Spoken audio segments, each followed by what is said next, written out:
Alors c'est une très bonne question, sachant qu'aujourd'hui, effectivement, on a vraiment deux profils d'investisseurs.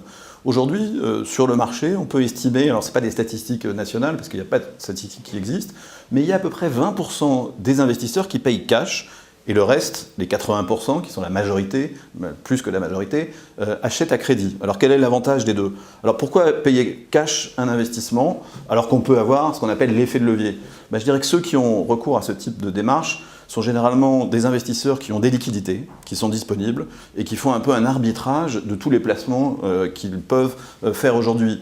Des placements sans risque. Et c'est vrai que dans les placements, en tout cas à risque limité comme celui de l'immobilier, les taux de rendement sont extrêmement faibles. Si on prend un livret d'épargne, si on prend aujourd'hui même l'assurance vie en euros, on a des rendements extrêmement bas. Et donc, deuxième élément, on passe forcément par un intermédiaire financier quand on place son argent. Donc son argent est aussi quelque part soumis aux aléas de ces intermédiaires financiers. Dans l'immobilier, quand vous achetez un bien et que vous avez du cash, vous êtes propriétaire direct et comme on dit, il y a une valeur tangible, réelle, et ça permet quelque part de sécuriser le cash qu'on a.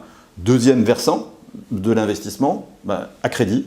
Et là, lorsqu'on accède au crédit et qu'on peut investir à crédit, il y a un effet, ce qu'on appelle l'effet de levier, qui est vraiment inhérent à l'immobilier et qui permet, à mon sens, d'être le seul support réellement capable d'enrichir un investisseur, c'est qu'on place tout de suite une somme importante, le prix de son appartement, sur le marché de l'immobilier.